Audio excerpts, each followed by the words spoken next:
You know, every restaurant is a buffet if you're willing to pay, especially here in Las Vegas, the all-you-can-eat capital of the world. Hello friends, it's me, Shin, and I'm on a quest to vlog every restaurant on the Las Vegas Strip as well as downtown on Fremont Street.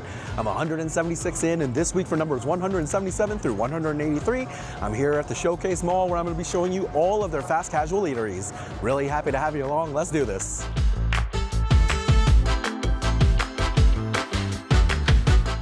Now to kick things off, before we head into the actual food court, I'm going to be showing you Raisin Canes. It's actually right next door. I'll see you inside. Now, Raisin Canes is a fast casual fried chicken restaurant, serving up chicken tenders, and they're renowned for their sauce.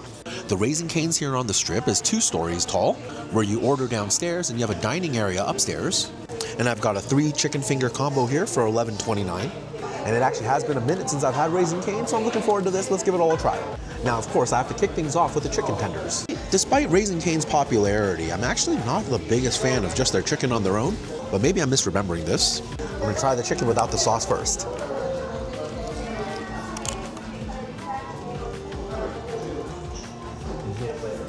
Yeah, not bad. This is exactly what I remember for Raisin Canes chicken strips. They have a lot going for them, but one major detractor. I'll start off with the good. I love the crisp on the exterior. Fantastic fry to this. A very satisfying crunch to the batter. I really like the texture of that. The chicken inside is quite juicy. I've always noticed that about Raisin Canes. I've never had dry chicken here. Now, my biggest issue with Raisin Canes is that I feel like their chicken strips are quite bland. I feel like they're very under-seasoned, and that on their own, I don't think they're all that great tasting. But I think it's actually very well known that it's all about the sauce here at Raisin Canes. They charge extra for it for a reason. So I'm gonna give my next tender a dip into the sauce here. And then we try the tender with the sauce.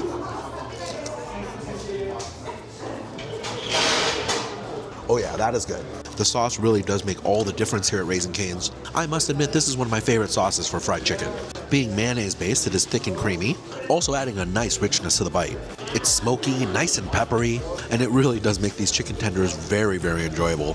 The sauce is the boss here at Canes, and truth be told, I could probably drink this by the gallon. The sauce certainly makes the tender, but together they're very good. Next up, the crinkle cut french fries. Those of you who watch the channel enough know that crinkle cut is my favorite cut, and I've typically enjoyed Raisin Canes french fries. Let's see how they are today.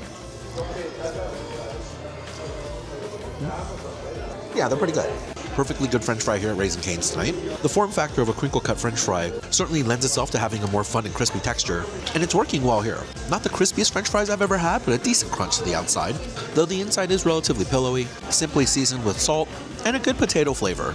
I like these fries just fine. Happy with the crinkle cuts today. All right, everyone, now the last bite to try from Raisin Canes is going to be the Texas toast. I only recently learned that Texas toast is just thick cut white bread, but I guess that makes sense since everything's bigger in Texas. Here's the toast. Yeah, that's good.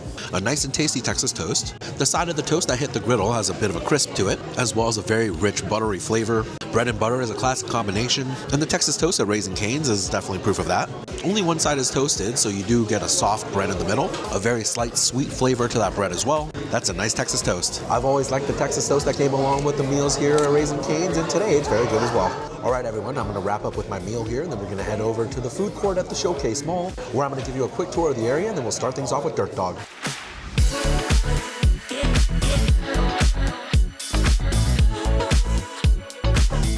All right, my friends, and here I am seated at the food court at the Showcase Mall. Located on the Las Vegas Strip, just north of the MGM across the street from the New York, this is actually a pretty famous food court. Several dishes from this food court have gone viral on the internet, but in addition to that, you do have some relatively cheap eats here with a very nice view of the Las Vegas Strip, a prime view of New York.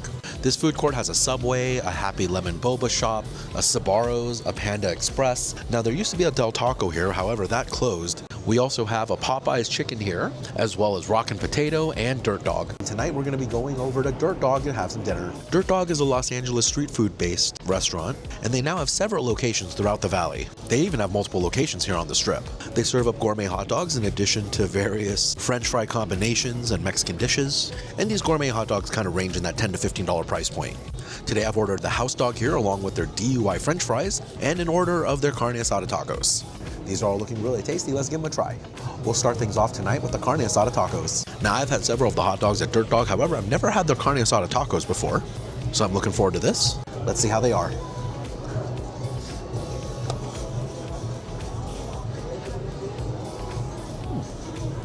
Oh yeah, those are pretty good. Now this is a satisfying carne asada taco, though some elements are definitely better than the others. I think the tortilla is just okay. Unfortunately, it feels slightly under. It's tearing and cracking a little bit as I fold it. The corn flavor that you're expecting is also a little bit muted here. I think I could do with a little bit better on the tortilla. Now that said, I actually do like the carne asada a lot. Very tender beef, it's well seasoned, you get a little bit of tang that you're expecting from carne asada, but this particular recipe has a nice peppery kick at the end too. A nice bite coming from that raw onion, as well as a little bit of that freshness from the cilantro. And I did add a good splash of lime, delivering a bit of a citrus hit. This is a nice carne asada taco. I suppose that it's no surprise that a LA-based chain would make a good carne asada taco.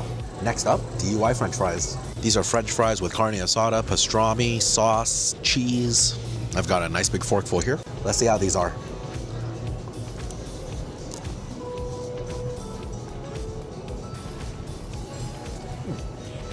You know, not bad. This is decent, but I think we have an issue where the individual components are actually greater than the sum of their parts. As mentioned with the tacos, I like the carne asada here, but unfortunately their flavors are masked here heavily. It's hard to make out that tangy, peppery flavor that I was enjoying with the tacos, which is a shame because as mentioned, I do like the carne asada here. The overwhelming flavor is actually the pastrami. A bit of a woodsy flavor to that pastrami. You can tell that they use cinnamon or something of the like in the rub. But effectively, if you get a forkful of both the pastrami and the carne asada, you're not going to be tasting the asada. You'll only be tasting the pastrami in the bite. There's also something like a chipotle mayonnaise here. I do like that. It's creamy, slightly spicy, good smoky flavor. It does add a lot to these French fries. Speaking of the fries themselves, they are pretty good. A nice crunch to the exterior. They've also been well seasoned, a bit of a smoky seasoning blend. Crispy texture, decent potato flavor, a little bit of depth to that spice mix. The French fries here are pretty good. The melted cheese provides a rich salinity, and I could see these French fries potentially combating a future DUI. I'm sure however much alcohol you have in your stomach, this dish is going to soak up a lot of it. This dish in general is very heavy, and you should probably prepare for a nap if you plan on eating this by yourself. And personally for me, I wish all the flavors melded just a little bit better together. I think you could take out the carne asada, only put in pastrami, and you would taste about the same thing. Not to say that it's bad though, as pastrami French fries, they're still pretty good. All right, everyone, now the last bite to try from Dirt Dog today is going to be their house dog. This is the kind of hot dog that you would find in LA on the streets right after getting out of a club at 3 a.m. You've got a bacon-topped hot dog with ketchup, mustard, and mayo, onions, and peppers. And I've definitely eaten my fair share of these after clubs and raves. Let's see how it is tonight here at Dirt Dog.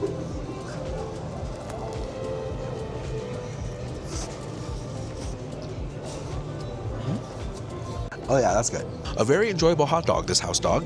The flavors work together well, and I'm reminded of all the good times that I used to have eating this. A nice soft hot dog bun, slightly toasted in the center. It's holding up to the weight of all the contents well. A slightly sweet flavor coming from it too. A good hot dog bun here. I really like the flavor of the hot dog itself. It's an all beef frank, it's quite meaty, it's been well seasoned, and it has a good savory flavor. A smoky salinity coming from those bacon bits. And the ketchup, mustard, mayonnaise combination works well for me. A nice rich sweetness coming from that, helping to balance out that smoky, salty flavor coming from the bacon. A nice caramelized sweetness coming from the peppers and onions here, rounds out the bite. It's smoky, salty, and sweet. This is satisfying to eat. A really nice job with the house dog tonight. All right, everyone, now that's all of the food that I'm trying here tonight at Dirt Dog. I'm gonna go ahead and box this all up and get ready to go. However, before I leave for the evening, I wanna go in on some sweets. Now, the last eatery going toward my count tonight is here at Bajasero. This is a paletas dessert shop, serving up all different kinds of popsicles. And I was told the dulce de leche con Oreo was one of their favorites. And so that's what I got here. Now it's 100 degrees in Las Vegas today, so this feels really appropriate. Let's see how it is.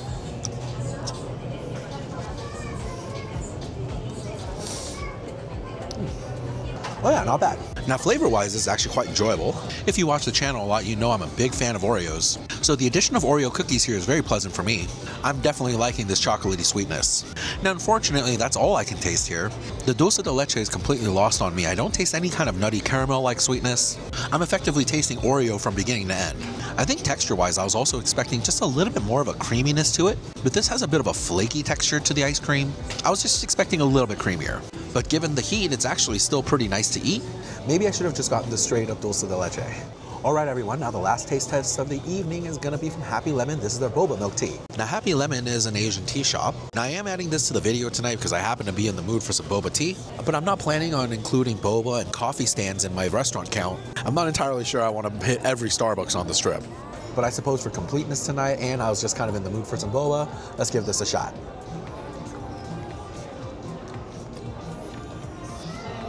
Yeah, that's good. A solid boba milk tea at Happy Lemon. Starting with the tea itself, you can definitely taste the bitter black tea here. Made nice and sweet, a little bit creamy also. A sweet bitter milk tea here, this is perfectly fine. Got some nice boba pearls here too. They've been cooked properly, nice and soft, a gelatin-like consistency, delivering a spongy chew as well as a bit of a nutty flavor. A perfectly good boba milk tea here. A nice way to end night one. All right, everyone, now that's going to do it for night one here at the Showcase Mall. I'm going to go ahead and continue enjoying my evening, and when I return tomorrow for lunch, we'll do some more. Don't go anywhere, we'll be right back.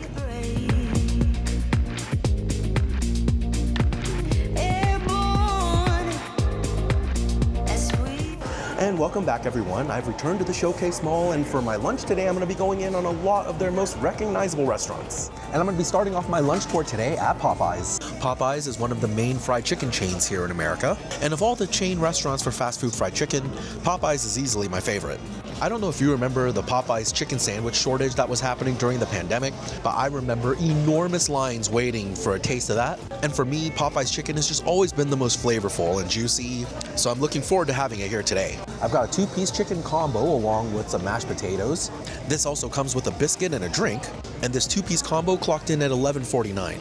And I'm actually pretty hungry for lunch today, so I'm looking forward to all this. Let's go in. First off, the chicken. You have your choice between spicy and mild. I went with the mild today because the spicy was going to take a little bit longer to make. I've got a drumstick and breast here. I'm going to go with the drumstick. Let's give it a taste.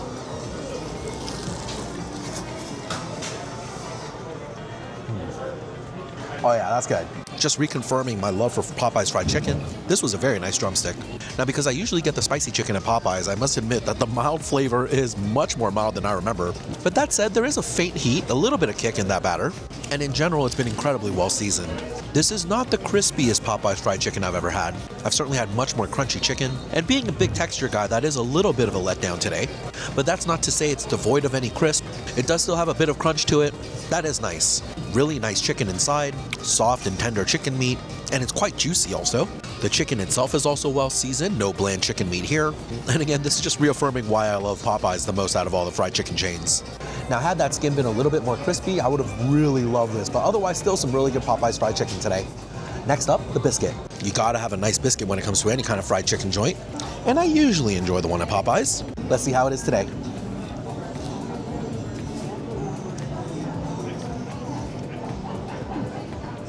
You know what, I'd say that's just okay. Right off the bat, I can say for a Popeyes biscuit, this is not the best I've had. But I'll start with the good. There is still a nice buttery flavor to this. It's not bland, it does taste pretty good. Now, unfortunately, the biscuit today is a bit on the drier side. Unfortunately, the texture is definitely lacking. I'm guessing that this particular biscuit has been out for a while, but it's just not doing it for me right now. That's an unfortunate turn with the biscuit today. Now, the last bite to try from Popeyes is gonna be their mashed potatoes. The very first time I tried Popeyes mashed potatoes, it was a life-changing experience. I say that because I didn't think mashed potatoes could be so good at a fast food fried chicken restaurant. Let's see how they are here today at the Showcase Mall.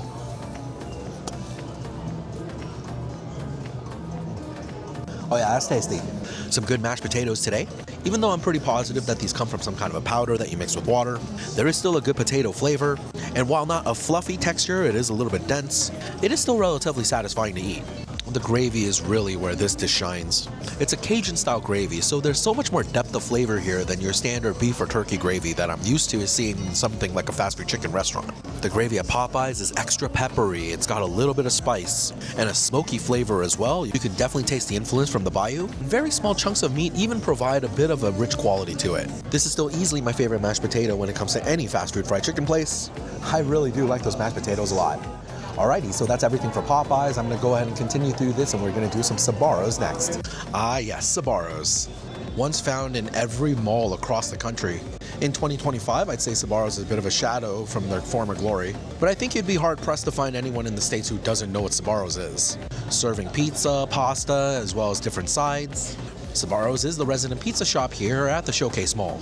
And it's probably been at least a decade plus since I've eaten at a Sabaros, so you know, curiosity is definitely peaking right now. I got a slice of pepperoni pizza as well as some garlic breadsticks. And who doesn't like a good slice of pizza, right? Hopefully this is good. Let's give it a try. First off, the pepperoni pizza. This slice was $6.99, and considering that most slices on the strip nowadays are about 10 bucks, I suppose this is one of the cheaper slices you can find. But let's see how it tastes.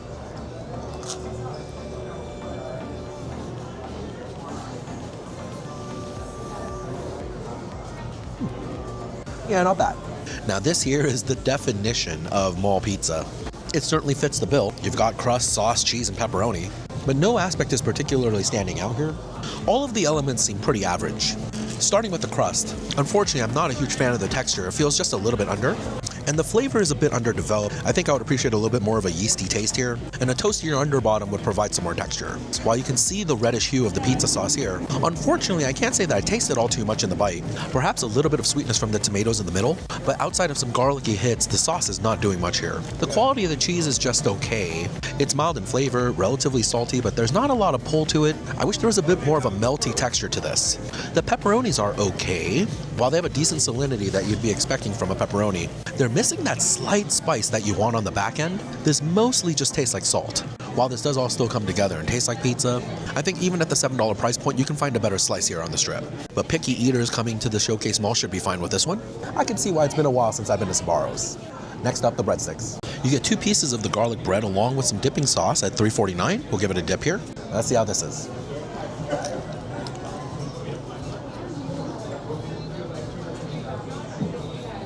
Oh, that's pretty good. I'm a little bit more surprised with these than I was with the pizza. Now, even though I'm positive that both the pizza as well as the breadsticks are coming from the same dough, the preparation here on the breadsticks is much more preferable. A little bit more of a toast to the outside, a little bit of texture there, but much more than the pizza, you actually get some chew to the center of this breadstick. I much prefer the texture here. Some toasted Parmesan delivers a bit of a nutty flavor here along with its salinity, and you have a little bit of oregano providing a floral note here. On its own, I think the breadstick is actually pretty good. Unfortunately, I can't say the same about the sauce. I'm not a big fan of this. For me, the sauce is much too sweet. It needs to be cooked down much more than this. And unfortunately, it also has a bit of that metallic tang that you get from canned tomatoes. Some baking soda or sugar in this recipe would help neutralize a lot of that. The flavors of the sauce are unfortunately a bit unbalanced, and that tinge of a basic metallic flavor is just really not working for me. I actually really like the breadsticks without the sauce, though. The breadsticks are pretty good. All right, everyone, now that's everything from Sabaros. I'm going to go in and finish this up, and then we'll do our last round for today. I'm going to head over to Panda Express next. Ah, yes, Panda Express. Panda Express is probably the restaurant I've eaten at the most in the last 10 years. A fast casual Chinese restaurant. You never have to wait for them to prepare anything. Most of the time, at least. You're able to get in and out with your food. And typically, these are just flavors that I enjoy. I've got a 2-item plate here for $12. I'm skipping on the chow mein and fried rice today and opting for super greens. And I've got some orange chicken and mushroom chicken here as well. This is all looking really good. Let's give it a try. First off, the super greens. Now, usually I'll go all noodles or super greens. Here are the super greens.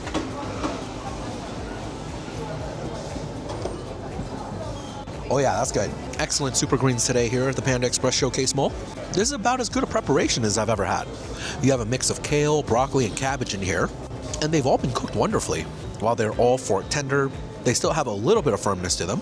None of these vegetables are mushy, still just a little bit of bite to them. Really nice preparation on the vegetables. The super greens are tossed in a cooking oil along with some garlic and seasoning, and these two taste great.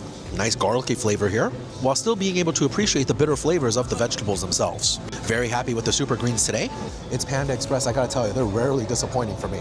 Next up, orange chicken. This is probably the recipe that made the Panda Group most famous, and now so many Chinese restaurants are offering this recipe as a staple. But I usually like the one at Panda. Here's the orange chicken.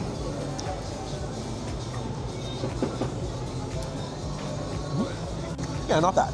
It's a decent orange chicken today. Unfortunately, I think I got one of the later portions of the batches because there is zero crunch to this batter. I wouldn't say it's soggy or mushy, but it is definitively soft. I would like a lot more texture when it comes to the batter here.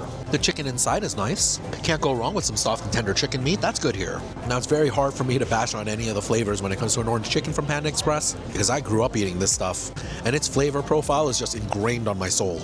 Obviously a soy-based sauce, so you do get some umami here, but there's a nice salinity along with a good garlicky flavor, and then you really do get that flavor of the orange glaze, a little bit of that citrusy sweetness. It's just such a wonderful recipe to me. I just wish I got this fresh out the wok when the textures would have been a little bit better. Alrighty, next up, mushroom chicken. Now I typically switch off between mushroom chicken and beef and broccoli. I was feeling like mushroom chicken today. And I'm excited for this one. Let's give it a shot.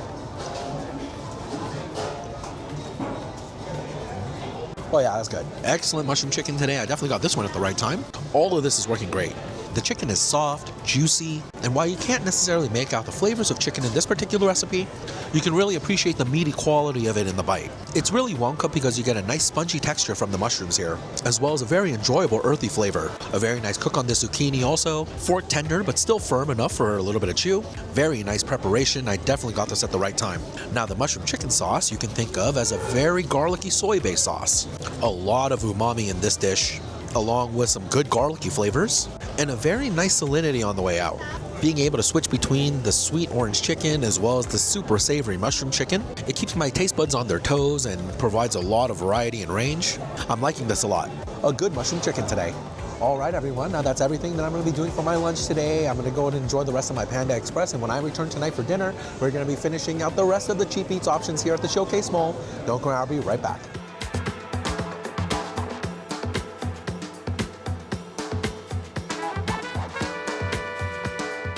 And welcome back, my friends. I have returned one last time here to the Showcase Mall food court, where I'll be finishing out the remaining two restaurants here, both Subway and Rockin' Potato. And I'm sure you guys all know Subway. Subway is a sandwich chain that started here in America. And for a long time, they basically had a $5 footlong jingle that was a part of their entire brand and identity. Now, prices have certainly gone up since then, but I did get a sandwich here to round out my quest. And the last restaurant I'm going to be trying here today is Rockin' Potato. And this particular restaurant has gone viral on the internet for their ultra decadent and mega large potatoes. I've got the new $55 Sugar Daddy potato, which has twin lobster tails on top, and I got the smashed cheeseburger from Rockin' Potato also. These are all looking very tasty. Let's give them a try. I'm starting off my dinner tonight with the smashed cheeseburger. Now, for all of the different eateries here at the Showcase Mall, not one of them is just a straight up burger stand, so I thought a burger sounded pretty good tonight also. Let's see how the smashed burger is from Rockin' Potato.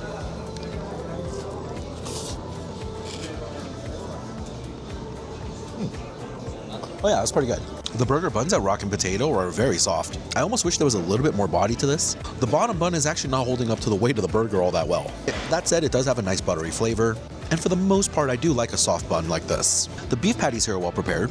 They formed a bit of a crust on the outside, living up to that smash name, though I wouldn't exactly say a super thin burger patty here. It has been well seasoned though, a good tasting beef. That's all working well. Some pickles provide a sour tanginess, and there's also caramelized onions here delivering a nutty sweetness. A tasty burger sauce has also been applied, something kind of like a chipotle mayonnaise. It's rich and creamy, a little bit peppery. It does go well with this burger. A nice smashed burger to start. Next up, I'm going to try the Sugar Daddy potato. Now, I believe Rockin' Potato went viral last year or the year before for their Mac Daddy potato, which was a single lobster tail on top of a loaded baked potato. Now, they've upped the ante this year with the addition of the Sugar Daddy, doubling the amount of lobster on top. I think given the construction, I would like to try just one of the lobster tails first. Let's see how it is.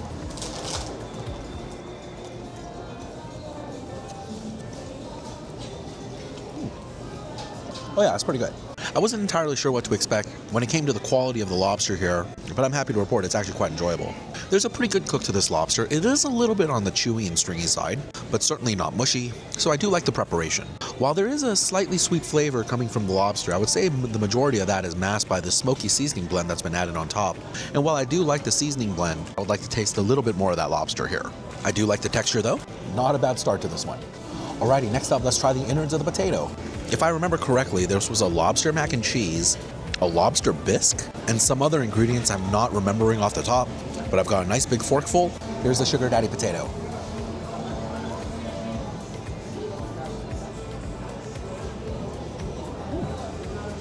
Oh yeah, it's pretty good too. There's a lot to enjoy about this baked potato. Starting with the potato itself, this is the perfect cook on a baked potato. Super fork tender. It's also been mashed a bit with the other ingredients, providing a very soft and smooth texture. When I get a portion of the potato that isn't covered in any of the toppings, you can actually taste a pretty good starchiness here. There's a very tasty macaroni and cheese that's been incorporated into this potato. While the noodles don't have all that much texture, just a stone's throw away from being pretty mushy, it's just different enough from the potato that you get some variance in the mouthfeel.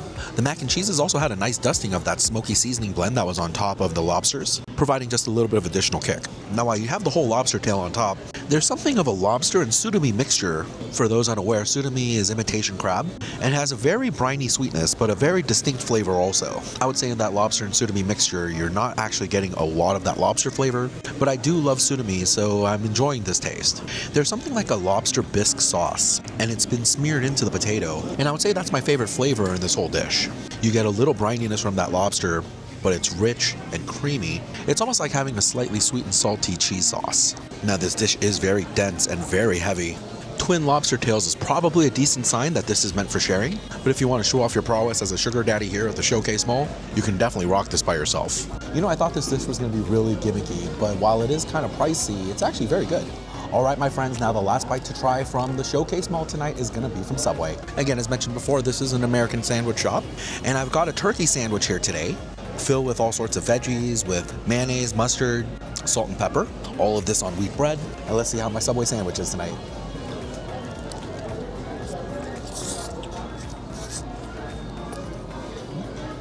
Yeah, that's just fine. Pretty standard Subway sandwich here, I would say.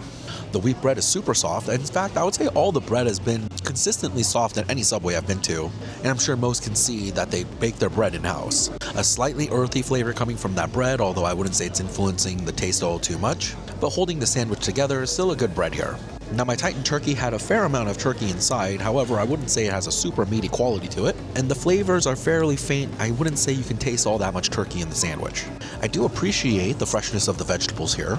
Nothing's wilted, a nice bite coming from that onion. Having been here the last day and a half, I would say that this is a higher turnaround Subway. I've seen a lot of people going for sandwiches, so that likely leads to some pretty good turnover when it comes to the vegetables. Some richness coming from that mayonnaise, a little bit of a pungent kick coming from that mustard. I'm still finding it tough to believe that I'm paying $12 for a 6-inch when I used to pay $5 for a foot-long, but the flavors have certainly stayed consistent over the years. And there you have it, everyone. All of the fast casual eateries available here at the Showcase Mall. While you do have some pricey dishes here that are meant to go viral, this is a nice cheap eats option for anyone looking to just fill up on some calories here in the south end of Las Vegas. And for those of you interested, I hope this video has been informative for you. Alright everyone, now that's going to do it for this week's video, where I'm continuing my quest to vlog every restaurant on the Las Vegas Strip as well as downtown on Fremont Street. Make sure you return next Saturday. I would love to have you as I continue to add to my collection. Thank you so much for watching. Have yourself a fantastic week, and I hope you enjoy Vegas with me, Shin. Bye.